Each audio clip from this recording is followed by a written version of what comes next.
சுச்சக்ர வரதாச்சாரியம் சுத்தசத்வ குருத்தமம் ஸ்ரீநிதி ராகவம் வந்தே ஹியபார கருணாகரம் கவிதாஜித கல்லோலி கன்யகா காந்தவக்ஷசே கருணாதி குணாட்யாய கமலாநிதயே நமஹா.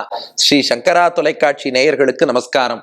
புன்னகை ராமாயணம் கிஷ்கிந்தாஸ்பந்தம் 14வது ஸ்லோகத்தை இன்றைய தினம் நாம் காண உள்ளோம். 13லேருந்து 18 வரை வரிசையா 6 புன்னகை ஹனுமானுக்காக ராமன் பூத்த புன்னகை. இப்ப காட்சி என்னன்னா, சுக்ரீவன் சொல்லிட்டான் தென் திசை தான் ராமனுக்கு இப்ப சஸ்பெக்ட். சுக்ரீவன் என்ன சொல்லிட்டான், ஹனுமான் அங்கதன் உள்ளிட்டோரெல்லாம் தென் திசை நோக்கி போகட்டும்னு சொல்லிட்டான். இப்போது ராமன் என்ன பண்றான், தன்னுடைய ராமநாமம் பொறித்த கணையாழி முத்திரை மோதிரம் அதை ஹனுமானுக்கு வழங்குகிறான். இத போய் என் அடையாளம் என்று நீ சீதையிடம் காட்டு என்கிறான். அந்த அங்குளிய பிரதானம் முத்திரை மோதிரத்தை தந்தபோது ராமன் பூத்த புன்னகை, அதைத்தான் இந்த ஸ்லோகத்திலே வர்ணித்திருக்கிறார் வில்லூர் சுவாமி. இங்க நிறைய பேர் கேட்பா, ராமன் வனவாசம்னு தானே வந்தார், அங்கங்கள் அழகு மாறி கலன் அணியாதேன்னு சொல்லி எல்லா ஆபரணங்களையும் கழட்டி வச்சுட்டு தானே வந்தார், அப்புறம் அவர் கையில மோதிரம் மட்டும் எப்படி இருக்கும், அவர் வனவாச ராமர் தானே அப்படின்னா, இதுக்கு திருமலை நம்பிகள் ராமானுஜருக்கு 18 முறை ராமாயண காலக்ஷேபம் சாதிச்சார். அவர் 3 வித அர்த்தம் சொன்னாராம். ஒண்ணு என்னன்னா, ராமன் சர்வஜன் எல்லாம் அறிந்தவன்கிறதுனால இந்த ஒரு காரணத்துக்காக அந்த மோதிரத்தை மட்டும் தான் காட்டுக்கு எடுத்துன்னு வந்தான், இது பின்னாடி நடக்கும் தெரியும் கொண்டு வந்தான். இது முதல் விளக்கம். 2வது விளக்கம் என்னன்னா, அது ராமனுடைய மோதிரம் இல்ல, சீத்தையின் மோதிரம் அது. ஏன்னா ராமநாமம் பொறித்த மோதிரத்தை சீத்தை தான் கையில போட்டுருப்பாளாம். அவள் அந்த மோதிரத்தோடையே காட்டுக்கு வந்துட்டா. காட்டுல இருக்கும்போது ஒரு நாள் சீத்தை மீது உள்ள அன்பாலே கொஞ்சம் ஓ மோதிரத்தை கொடு நான் போட்டுக்கிறேன் ராமன் போட்டு இருந்தான். அந்த நேரம் பார்த்து ராவணன் சீத்தையை அபகரித்து சென்று விட்டான் என்று 2வது விளக்கம் கொடுக்கிறார். 3வதா ஒரு சூப்பர் விளக்கம் கொடுத்தார். அது என்னன்னா, இது மாமனார் போட்ட மோதிரம், மாமனார் ஜனகன் சீதா கல்யாணத்தின் போது ராமனுக்கு போட்ட மோதிரம்.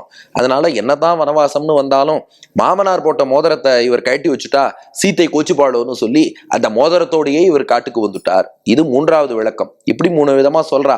ஆக மொத்தம் அந்த கணையாழி ராமநாமம் பொறித்த முத்திரை மோதிரம், அத ஹனுமான்கிட்ட கொடுத்த போது ராமன் பூத்த புன்னகை. ஹனுமானையும் சேவிச்சுக்கோங்கோ. உள்ள திரையிலே காட்சி, தன் மோதிரத்தை கணையாழியை ராமன் ஹனுமான்ட்ட கொடுக்கிறான்.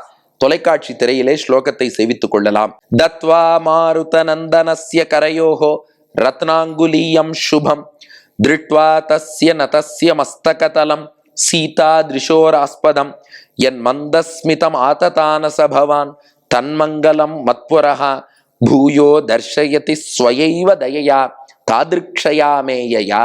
ராமா, தத்வா மாருத நந்தனஸ்ய கரையோகோ, வாயுபுத்திரனான ஹனுமானுடைய கரங்களிலே ரத்னாங்குலியம் சுபம், ரத்னம் பொறித்த ராமநாமம் பொறித்த அந்த அழகான மோதிரத்தை நீ கொடுத்தாய். கொடுத்துட்டு திருட்வா தஸ்ய நதஸ்ய மஸ்தகதலம், அப்போ ஹனுமான் அந்த மோதிரத்தை வாங்கினார், கண்ணில் ஊத்திண்டார். ராமா, ஹனுமான் உன்னை இப்படி குனிஞ்சு சேவிச்சார். அப்படி ஹனுமான் குனிந்து சேவித்தவாறே மஸ்தக தலம், ஹனுமானுடைய உச்சந்தலையை ராமா நீ கட்டாட்சித்தாய்.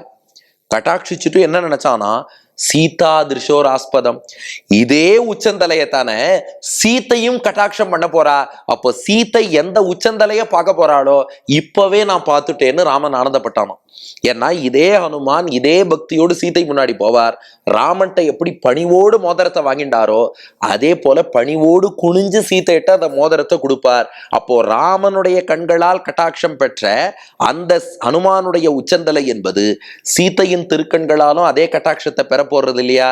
அதனால ராமன் என்ன நினைச்சானா, நான் அடுத்து சீத்தைய பார்க்க போறேன், அதுக்கு முன்னோட்டமா நான் பார்த்த இதே உச்சந்தலையை சீத்தையும் இப்போது பார்க்க போகிறாள் என்று நினைத்து என் மந்தஸ்மிதம் ஆததானச பவான், ராமா அப்போது நீ ஒரு புன்னகை செய்தாயே, தன் மங்களம் மத்புரஹா, மங்களம் உண்டாக்கக்கூடிய மங்களகரமான அந்த புன்னகை, அதைத்தான் அடியேனுடைய கண்ணெதிரிலே பூயோ தர்ஷயதி ஸ்வயைவ தயையா தாதிருக்ஷயாமேயா, அந்த ஹனுமானிடம் காட்டிய அதே கருணையோடு எங்களையும் நீ கடாட்சிக்க வேண்டும் என்பதற்காகத்தான் அந்த புன்னகையை, ஹனுமானுடைய உச்சந்தலையை பார்த்து நீ பூத்த புன்னகையை இப்போது எங்களுக்கும் காட்டிக்கொண்டு நீ எழுந்தருளி இருக்கிறாய் என்பது ஸ்லோகத்தின் கருத்து. அப்போ திரண்ட பொருள் என்னன்னா, ஹனுமானிடம் ராமா நீ முத்திரை மோதிரத்தை கொடுத்தாய், அவர் பணிந்து வாங்கிக்கிறார், குனிஞ்சு வாங்கிக்கிறார். அப்போ அவருடைய உச்சந்தலையை பார்த்தாய், இதே தலையை சீத்தையும் கட்டாட்சம் பண்ண போறாளே என்று நீ நினைத்தாய். அதை நினைத்து நீ புன்னகை செய்தாய் என்பது கருத்து. இப்போ இந்த புன்னகைக்கு காரணம் என்னன்னா, சீத்தை அடுத்து எந்த உச்சந்தலைய பார்க்க போறாளோ அதை நான் இப்போ பார்த்துட்டேனேன்னு ராமனுக்கு ஆனந்தமா. ஏன்னா தாயார் இந்த உச்சந்தலைய கட்டாட்சம் பண்ணான்னா, பொதுவா நாமெல்லாம் சொல்றோம் இல்லையா, அந்த தலையெழுத்துன்னு ஒன்று சொல்றோம். சீத்தையின் கட்டாட்சம் பட்டுடுத்துன்னா அந்த தலையெழுத்தே வசந்த எழுத்தா ஆயிடுமே. அதனால அது கிடைக்க போறது இப்பவே நான் ஒரு தடவை பார்த்துடுறேன்னு ராமன் அந்த தலையை பார்க்கிறான். இது புன்னகைக்கான காரணம். அது அந்த சந்தோஷம். அடுத்து சீத்தை இதை பார்க்க போறா, நான் முன்னாடி பார்த்துட்டேன், அந்த சந்தோஷத்தால் புன்னகை. 2, இது நமக்கு உணர்த்தும் செய்தி என்னன்னா, பெருமாளுடைய கட்டாட்சத்தை விட தாயாரின் கட்டாட்சத்துக்கு ஏற்றம் அதிகம். என்னதான் ராமன் கட்டாட்சம் பண்ணாலும் சீதையின் கட்டாட்சம் போல் வராது. அதனாலதானே பராசர பட்டர் ஸ்ரீரங்கம் நம்பெருமாளை பார்த்து சொன்னாராம், நீ எல்லாம் தாயார் அலங்காரம் பண்ணிக்கலாம், நாச்சியார் விழிக்க உண்ணாது, எங்க தாயாருடைய கருணை நிறைந்த கண்கள் மட்டும் பெருமாளுக்கு வராது. அப்போ அந்த கண்ணால கட்டாட்சம் பெறப்போகிறார். அப்போ பெருமாளின் அருட்பார்வையை விட தாயாரோட அருட்பார்வை வசதி. அதுதான் செய்தி. 3, இதை ரசிப்போருக்கு என்ன பலன்னா, அந்த லக்ஷ்மி கட்டாட்சம் பிராட்டியின் அருட்பார்வை இதை சொல்றவா அத்தனை பேருக்கும் கிடைக்கும்.